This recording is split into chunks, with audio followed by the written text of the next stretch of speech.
If you're a cyclist like me, then I think you'll find this story is not unusual.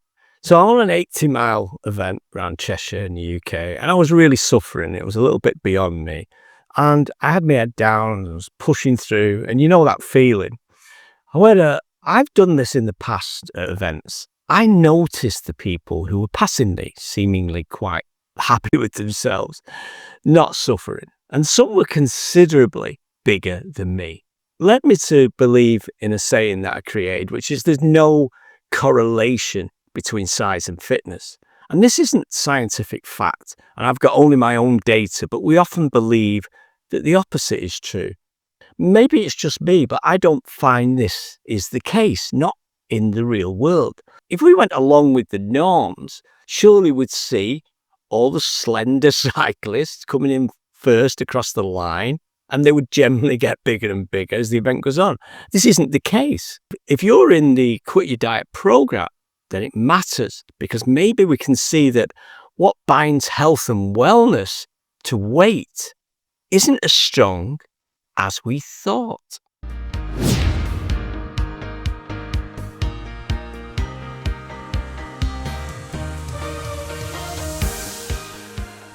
So, my name is Mike Dawson. I'm the author of Quit Your Diet, Think to Shrink. And if you're done with calorie counters, meal plans, sins, then you could be in the right place, because I'm here to help you build a 14-day roadmap to quitting diets forever. I'm also of the opinion that I can provide you with enough tools to do that absolutely free. And a good place to start is by taking my 12-question quiz, which is around here somewhere, finding out where your change level is, and then getting some free tools to help you attack that level. As a side note, membership to my website is free and always will be to you if you sign up now before I close that door.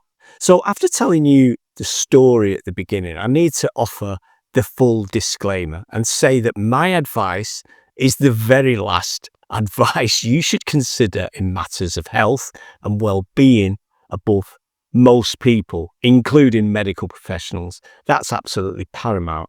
If you've got any concerns about health, my ideas are simply thoughts and ideas. With that said, what I talk about, there tends to be that kind of instinctive observational truth. It's things we just see and notice now and then. So the cycling story I told you is pretty typical. There's no correlation between the health and the fitness. And I consider myself a cyclist. I don't just jump on a bike for these events. In fact, for the last 10 years, I've cycled the Tour de France from start line to the finish line. And I'm probably, depending on when this video goes out, in northern France right now at the start line of the Tour de France, heading to Paris. And the point is that I often see bigger people who must be fitter and faster than me.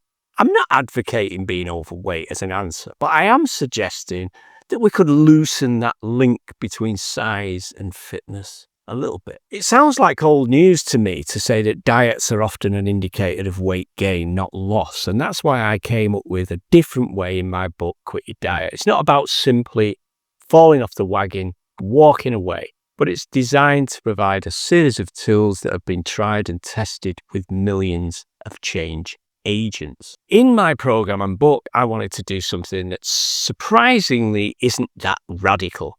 To do what we do with all of our clients and look at solutions instead of obsessing about the problem. So what is the solution? Is it diets, willpower?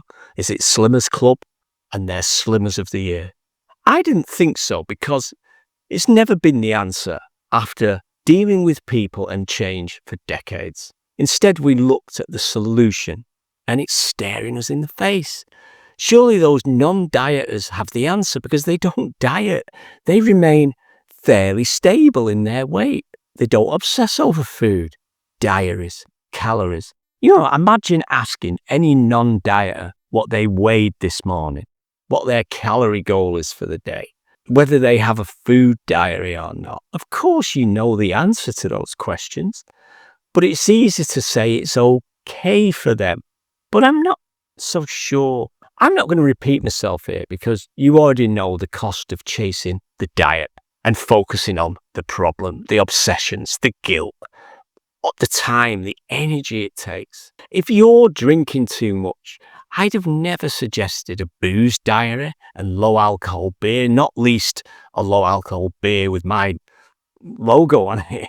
I think there's a strong argument for detaching diets from health and wellness to a certain extent. We've agreed in this video, I think, that diets do harm us. So here's my thoughts.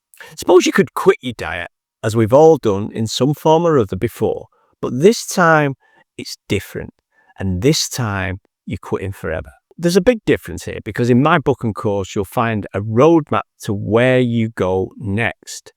The tools will not only prepare you for the day you quit, but help you along the way. If you don't want to take that route, then I can help you achieve the same thing for free by becoming a member on my website, using the free tools, both there and on this YouTube channel. Members also get invited to our coffee mornings and live Q&As. My big takeaway is that maybe you could be overweight, on a diet, and generally unhappy. Or perhaps you could be overweight and happy. After that, everything else is uphill. Be patient, take time, allow your physical self to change, and in the meantime, perhaps you'll just look better, feel better, all the same. If anything I said resonated, or you've any questions, please pop them around here somewhere and I'll get to them and respond, or perhaps we'll discuss them on one of our coffee mornings. I appreciate you being. A quick favour would be to take half a second to lightly tap the like button or consider subscribing, so that I and others similar might pop up occasionally in your feed. I'm committed to helping as many people quit diets forever as possible. My name is Michael Dawson, the author of Quit Your Diet, Think to Shrink, and I'm going to be back in a few days with more interesting, thought-provoking ideas to help you on your weight loss journey. Have a great week. See you in a few days.